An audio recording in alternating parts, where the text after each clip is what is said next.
Previous വീഡിയോയിൽ ഞാനൊരു important level mark ചെയ്തിരുന്നു. ആ രണ്ട് ലെവൽസാണ് ഈ കാണുന്നത്. ഓക്കെ, ഇപ്പോൾ മാർക്കറ്റ് എക്സാക്ട്ലി ഈ സോണിന് താഴെയായിട്ടാണ് ട്രേഡ് ചെയ്യുന്നത്. ഇതുവരെ ആ ഒരു സോൺ പ്രോപ്പർലി മിറ്റിഗേറ്റ് ചെയ്തിട്ടില്ല. അതുകൊണ്ട് ഈ ഒരു ലെവൽ പൊട്ടൻഷ്യൽ റിയാക്ഷൻ സോണാണ്. ഇത് റാൻഡമായി ഡ്രോ ചെയ്ത ഒരു ലെവലല്ല. ഇവിടെ ഞാൻ രണ്ട് ലെവൽസ് മാർക്ക് ചെയ്തിട്ടുണ്ട്. ഇതൊരു normal support and resistance level അല്ല എന്ന് ഞാൻ ആദ്യമേ പറയാം. ഇതൊരു സോൺ ആയിട്ട് അല്ലെങ്കിൽ ഒരു പോയിന്റ് ഓഫ് ഇൻട്രസ്റ്റ് ആയിട്ട് നമുക്ക് കൺസിഡർ ചെയ്യാം. പ്രൈസ് ഇവിടെ എത്തുമ്പോൾ ഒരു റിയാക്ഷൻ എക്സ്പെക്റ്റ് ചെയ്യുന്നുണ്ട്. മാർക്കറ്റ് ഈ സോണിനുള്ളിൽ വരുമ്പോൾ ഞാൻ ഡയറക്റ്റ് എൻട്രി എടുക്കില്ല, പകരം ആദ്യം പ്രൈസ് ബിഹേവിയർ ഒബ്സർവ് ചെയ്യും. ഇനി മാർക്കറ്റ് ഈ ഒരു ലെവൽ വരികയും ക്ലിയർ റിജക്ഷൻ അല്ലെങ്കിൽ ഒരു വീക്ക്നെസ് കാണിക്കുകയും ചെയ്താൽ അപ്പോഴാണ് സെറ്റപ്പ് വാലിഡ് ആകുന്നത്. അപ്പോഴും നമ്മൾ ബ്ലൈൻഡായി ട്രേഡ് എടുക്കുന്നില്ല, ഒരു നല്ലൊരു റിയാക്ഷന് വേണ്ടി വെയിറ്റ് ചെയ്യുന്നു. എന്തൊക്കെയാണ് ഞാൻ പ്രധാനമായി നോക്കുന്നത് എന്ന് പറയാം. മാർക്കറ്റ് ഈ ഒരു ലെവലിൽ എത്തിയതിനു ശേഷം ലോവർ ടൈം ഫ്രെയിമിൽ അക്യുമുലേഷൻ, മാനിപ്പുലേഷൻ എന്നിവ ഉണ്ടാകണം. അതിന് വേണ്ടിയിട്ട് ഞാൻ 50 മിനിറ്റ് ടൈം ഫ്രെയിമാണ് യൂസ് ചെയ്യുന്നത്. ഓക്കെ, അതിനുശേഷം ഒരു ചേഞ്ച് ഓഫ് ക്യാരക്ടർ അല്ലെങ്കിൽ ഒരു മാർക്കറ്റ് സ്ട്രക്ചർ ഷിഫ്റ്റ് എന്നൊക്കെ നമ്മൾ പറയില്ലേ, അത് ഉണ്ടാകണം. ഈ ഒരു ചേഞ്ച് ഓഫ് ക്യാരക്ടറിൽ മിറ്റിഗേറ്റ് ചെയ്യുമ്പോൾ നമ്മൾ എൻട്രി എടുക്കില്ല. റീസെൻ്റ്ലി ഉണ്ടായ ഹൈ അഥവാ ചേഞ്ച് ഓഫ് ഹൈ അല്ലെങ്കിൽ ചേഞ്ച് ഓഫ് ക്യാരക്ടറിൻ്റെ ഹൈ ബ്രേക്ക് ചെയ്യണം. ഇതിനെയാണ് ഞാൻ മാനിപ്പുലേഷനായി ഈ ഒരു സെറ്റപ്പിൽ കൺസിഡർ ചെയ്യാറുള്ളത്. ഈ ഒരു ഹൈ ബ്രേക്ക് ആയതിനു ശേഷം 15 മിനിറ്റ് ടൈം ഫ്രെയിമിൽ തന്നെ ഒരു ക്ലിയർ ബെയറിഷ് ക്യാൻഡിൽ കിട്ടണം. ഇതാണ് എൻ്റെ ഒരു എൻട്രി സെറ്റപ്പ്. ഞാൻ ജസ്റ്റ് ഡിസ്കസ് ചെയ്ത ഈ കാര്യങ്ങൾ നമ്മുടെ ഈ ലെവലിനുള്ളിൽ എങ്ങനെ ബിഹേവ് ചെയ്തു എന്നുള്ളത് ഞാൻ ജസ്റ്റ് ഒന്ന് ഡ്രോ ചെയ്ത് കാണിക്കാം. അപ്പോൾ നമ്മുടെ ഈ ലെവലിനുള്ളിൽ മാർക്കറ്റ് ഇങ്ങനെ ഒരു സ്ട്രക്ചർ ക്രിയേറ്റ് ചെയ്തു. അതിനുശേഷം ചേഞ്ച് ഓഫ് ക്യാരക്ടർ നമുക്ക് കിട്ടി. റീസെൻ്റ്ലി ക്രിയേറ്റ് ചെയ്ത് ലോ ബ്രേക്ക് ചെയ്യുമ്പോഴാണല്ലോ നമ്മളൊരു ചേഞ്ച് ഓഫ് ക്യാരക്ടർ കിട്ടിയെന്ന് പറയും.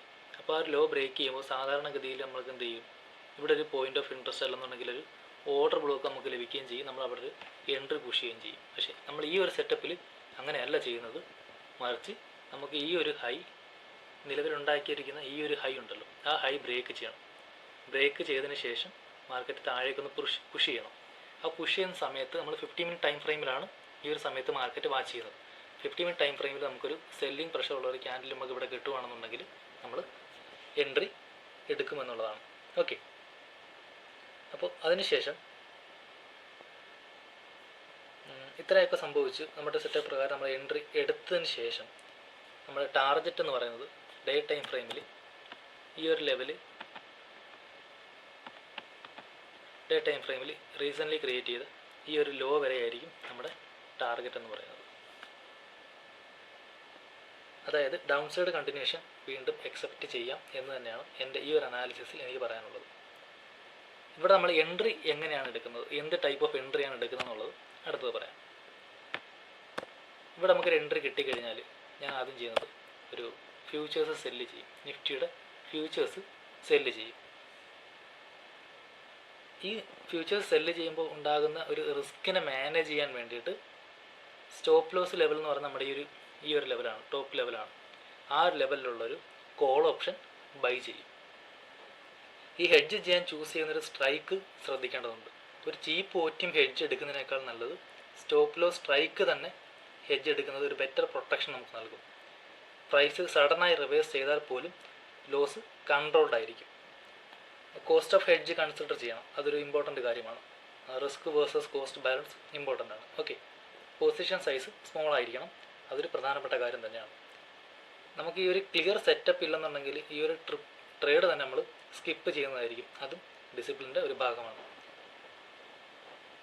പ്രധാനപ്പെട്ട കാര്യം നമ്മൾ ഈ ഒരു ലെവലിനുള്ളിൽ മാർക്കറ്റ് എങ്ങനെ ബിഹേവ് ചെയ്യുന്നു അതിനനുസരിച്ചിട്ടായിരിക്കും നമ്മൾ അവിടെ ട്രേഡ് വേണമോ വേണ്ടോ എന്ന് തന്നെ നമ്മൾ തീരുമാനിക്കുക. ഓക്കെ, അതുപോലെ തന്നെ നമ്മൾ ഇവിടുന്ന് എൻട്രി എടുത്തു. അപ്പോൾ നമ്മൾ വിചാരിച്ച പോലെ മാർക്കറ്റ് ഇവിടെ താഴേക്ക് പോകാതെ പകരം മേലേക്ക് പോയി. ഈ ഒരു ലെവൽ ബ്രേക്ക് ചെയ്തു എന്നിരിക്കട്ടെ. അപ്പോൾ ബ്രേക്ക് ചെയ്ത ആ ഒരു ദിവസത്തെ ക്യാൻഡിൽ, ആ ദിവസം ഈ ഒരു ലെവലിന് മുകളിൽ മാർക്കറ്റ് ക്ലോസ് ചെയ്യുകയാണെന്നുണ്ടെങ്കിൽ നമ്മുടെ എൻട്രി അവിടെ ഫെയിലായി. അതല്ല, മറിച്ച് ഈ ഒരു ലെവലിന് താഴെയായിട്ടാണ് ആ ദിവസം മാർക്കറ്റ് ക്ലോസ് ചെയ്യുന്നുണ്ടെങ്കിൽ സ്റ്റിൽ നമ്മുടെ ഒരു എൻട്രി ആക്റ്റീവ് ആയിരിക്കും. ഈ ഒരു ലെവലിന് മുകളിൽ ക്ലോസ് ചെയ്യുകയാണെന്നുണ്ടെങ്കിൽ നമ്മുടെ എൻട്രി അവിടെ നമ്മൾ ഫ്യൂച്ചേഴ്സ് നമ്മൾ എക്സിറ്റ് ചെയ്യുകയാണ്. അപ്പോൾ അപ്പോൾ നമുക്ക് എത്ര രൂപയായിരിക്കും അവിടെ നഷ്ടം വരുന്നത്? ഏകദേശം നമ്മൾ ഈ ഒരു ലെവലിൽ നിന്ന് എൻട്രി എടുത്തു എന്ന് വിചാരിക്കുക. അപ്പോൾ ഈ ഒരു ഏകദേശം 100 പോയിൻറ്റിന് മുകളിലായിട്ടായിട്ട് നമുക്ക് മാർക്കറ്റ് ക്ലോസ് ചെയ്തപ്പോൾ നമ്മൾ ഫ്യൂച്ചേഴ്സ് എക്സിറ്റ് ചെയ്യാൻ വിചാരിക്കുക. അപ്പോൾ 100 പോയിൻറ്റ് ഫ്യൂച്ചേഴ്സിൽ നമുക്ക് നഷ്ടമുണ്ടായി. അപ്പോൾ ഈ ഒരു ഫ്യൂച്ചേഴ്സിനെ നഷ്ടം നികത്താൻ വേണ്ടിയിട്ട് നമ്മൾ ഒരു കോൾ ഓപ്ഷൻ ബൈ ചെയ്തിട്ടുണ്ടായിരുന്നു. ആ ഒരു കോൾ ഓപ്ഷന് നമുക്ക് ഏകദേശം കുറച്ച് പ്രീമിയം കിട്ടിയിട്ടുണ്ട്. അപ്പോൾ ടോട്ടൽ നമുക്കൊരു 100 പോയിൻറ്റിന് നഷ്ടം അവിടെ സംഭവിക്കുന്നില്ല എന്നുള്ളതാണ്. ഓക്കെ, എന്തെങ്കിലും ഈ ഒരു വീഡിയോയിൽ നിങ്ങൾക്ക് എന്തെങ്കിലും ഡൗട്ട് ഉണ്ടെങ്കിൽ ജസ്റ്റ് ഒന്ന് കമൻറ്റ് ചെയ്യുക. പിന്നെ മറ്റൊരു കാര്യം, പ്രധാനപ്പെട്ട കാര്യം, ഇതൊരു എഡ്യൂക്കേഷൻ പർപ്പസ് വീഡിയോ മാത്രമാണ്. ബൈ യുവർ സെൽ റെക്കമെൻഡേഷൻ ഞാൻ ചെയ്യുന്നില്ല. ഓക്കെ, പിന്നെ അതുപോലെ തന്നെ മറ്റൊരു കാര്യം കൂടെ പറഞ്ഞിട്ട് അവസാനിപ്പിക്കാം. ഈ ഒരു യെല്ലോയിൽ ഞാൻ മാർക്ക് ചെയ്തിരിക്കുന്ന ഒരു ലെവൽ എന്ന് പറഞ്ഞു കഴിഞ്ഞാൽ ഈ ഒരു വീക്ക്, അതായത് ഇപ്പം നിഫ്റ്റിയുടെ ഇപ്പോൾ പോയിക്കൊണ്ടിരിക്കുന്ന ഒരു വീക്ക് എക്സ്പയർ ആകുന്നത് അല്ലെങ്കിൽ ട്രേഡ് നടക്കുന്നത് ഈ ഒരു ലെവലിനുള്ളിലായിരിക്കും എന്നുള്ളൊരു ആൻറ്റിസിപ്പേഷനിലാണ് ഞാൻ ഈ ഒരു ബോക്സ് വരച്ചിട്ടത്. അപ്പോൾ നിലവിൽ ഇതേവരെ മാർക്കറ്റ് അതിനുള്ളിൽ തന്നെയാണ് ട്രേഡ് ചെയ്യുന്നത്. ഞാൻ ഈ ലെവൽ വരച്ചത് ബുധനാഴ്ച മാർക്കറ്റ് ഓപ്പൺ ആയതിനു ശേഷമാണ്. അപ്പോൾ നിഫ്റ്റിയുടെ നെക്സ്റ്റ് എക്സ്പയറി വരുന്നത് ചൊവ്വാഴ്ചയാണ്. പക്ഷേ ചൊവ്വാഴ്ച മാർക്കറ്റ് ഹോളിഡേ ആണ്. ഡോക്ടർ BR അംബേദ്കർ ജയന്തിയാണ്. അന്ന് മാർക്കറ്റ് ഹോളിഡേ ആയതുകൊണ്ട് പ്രീവിയസ് ട്രേഡിംഗ് ഡേ ആയ തിങ്കളാഴ്ച മാർക്കറ്റ് എക്സ്പയർ ആവും. അപ്പോൾ ഇനി ഒരു ദിവസം കൂടി നമുക്ക് എക്സ്പയറിക്കുള്ളൂ. ഈ ഒരു കാര്യം കൂടെ പറഞ്ഞിട്ട് ഞാൻ ഈ വീഡിയോ അവസാനിപ്പിക്കുകയാണ്. Okay, thank you.